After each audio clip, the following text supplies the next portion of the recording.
So let's quickly go over everything. So we got print here, and this is where it's going to read the files off of the thumb drive. We got prepare. This is where we're going to do moving and homing, releasing the steppers. Temperature is our hot buttons for preheating. Let's go ahead and preheat PLA.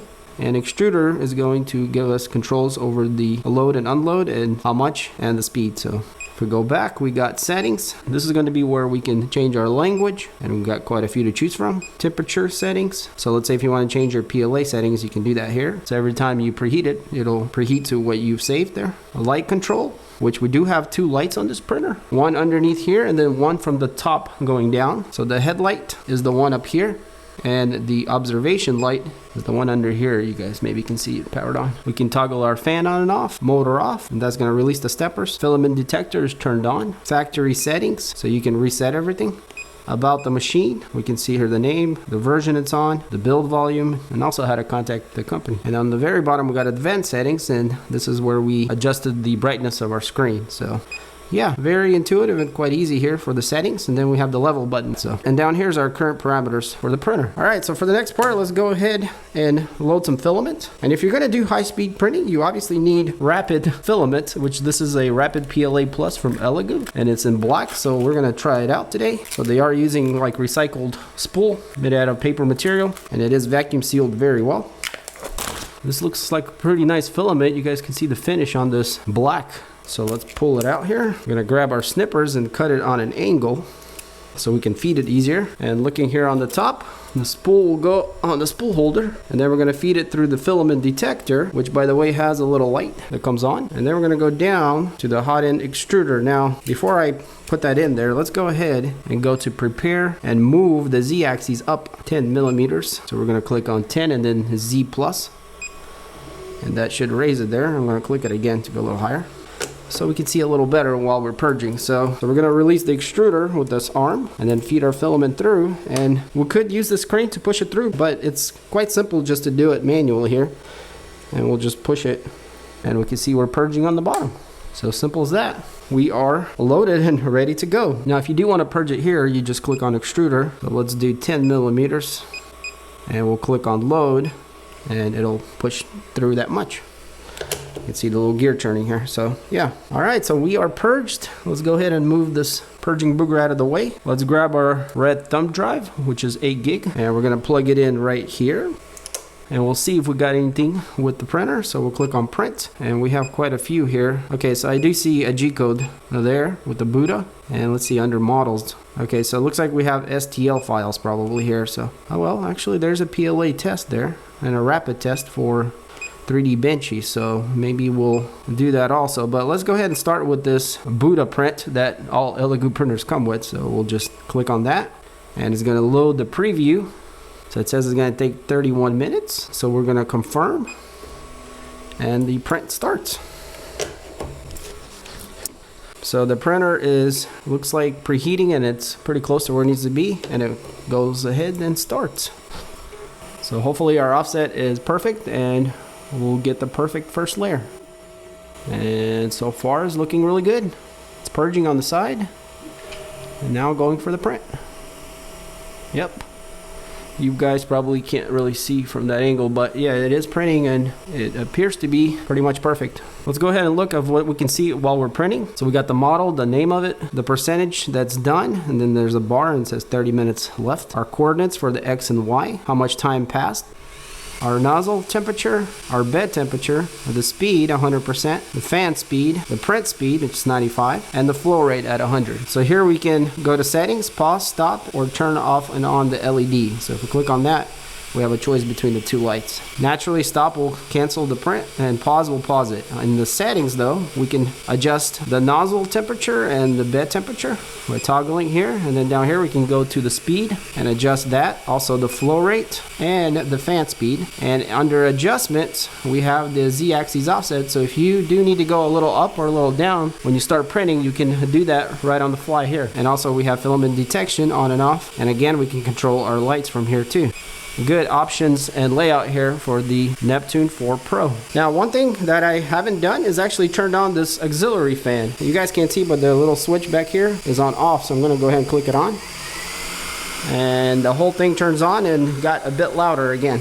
So on the display, if you click on the fan icon here, you're gonna have these 3 modes come up. So you can have mute, normal, or violent. I'm not sure exactly what it's on right now, but if we click on mute, it actually slowed down. It's still blowing good amount of air, but it really toned down the noise level. So normal, and then we got violent, which is super fast. Yeah, I'd probably use either normal or muted, you know, depending on how much cooling you need. So right now we're not printing crazy fast. Probably mute would be more than enough. And if you don't want it at all, you can just turn it off here on top. So we're actually printing at pretty high speeds. We got a 154 there. Oh, there we go, like 200 millimeters a second. So yeah, it's, you know, boogieing along pretty well. But as far as the little Buddha's concerned, it looks like it's going down pretty much perfect there. So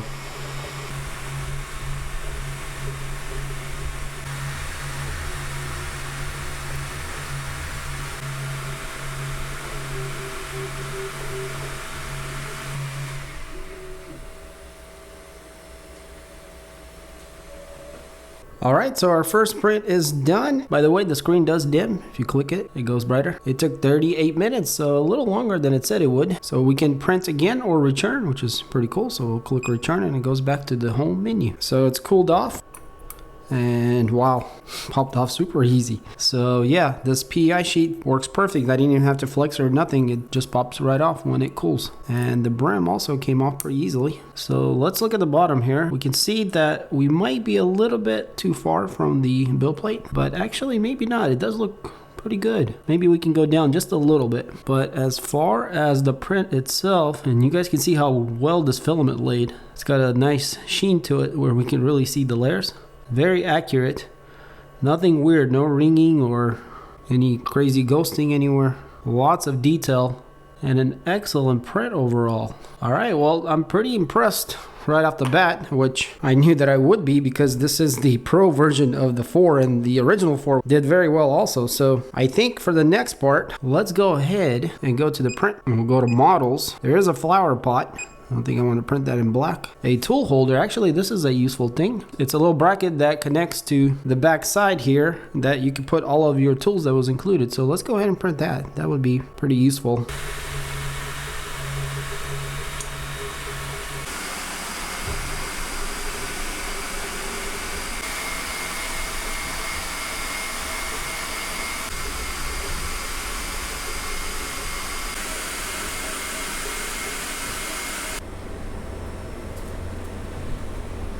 So we got a calibration cube, we got the 38-minute benchy that we sliced, and also this is the 18-minute benchy, which actually finished a little faster. And then we have the little tool holder back here. So yeah, let's start with this calibration cube. So this only took like 12-13 minutes, and what's cool is that we can see the axes. So this is the X, quite clean. This is the Y.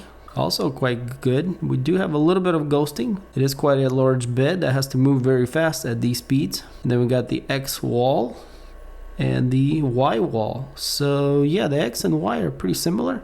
We got the bottom and the top. Yeah, great print for the calibration cube. So here we have the benchy we sliced, which is the 38 minutes, but it actually printed in 40 minutes. So in the back we can see there it says 3D benchy or hashtag. So yeah, it's a little bit distorted, but you know, this is 40-minute benchy here, which is pretty quick. And yeah, everything looks pretty good. A little bit discolored from the speed adjustments. Very minimal ghosting or vibrations. We do have some a little bit. But overall, you guys can see very solid benchy here for 38 minutes that we sliced ourselves. So let's look at this actually 17-minute benchy, which is impressive. Oh wow, it just popped right off. Now for 17 minutes, it's quite surprising how well this thing came out. So the back here looks pretty good. It is quite hollow, so it's much lighter. So there was a lot less infill. The walls look very decent. Pretty much the same as our other benchy. We do have a little bit more inconsistencies and gaps. So I think a lot of stuff was turned off and optimized for the speed. And again, this thing feels ultra light. But as you guys can see, it is possible. So we got the 38 minutes and the 18 there. So yeah, again, guys, it's even hard to tell. And actually maybe looks a little better here on the bottom on the faster benchy. And then the slower, we have a little more vibrations there. So Anyways, whatever was done to the 18-minute Benchy, it was definitely optimized for speed and did a great job because it doesn't look bad at all. It actually looks great. But, you know, it's obviously not as sturdy and could probably easily break if I just put pressure on it, as it is extremely light. And here we also have a bracket that we printed. And it looks quite good, and this is actually to put all your tools in here that comes with the printer, and it clips on the back here, so you can put all your Allen wrenches, spatula, micro SD cards, thumb drive, and even the snippers hang here on the side. So yeah, we're not going to go through putting all that in, but it's quite intuitive and nice that they include this with the printer.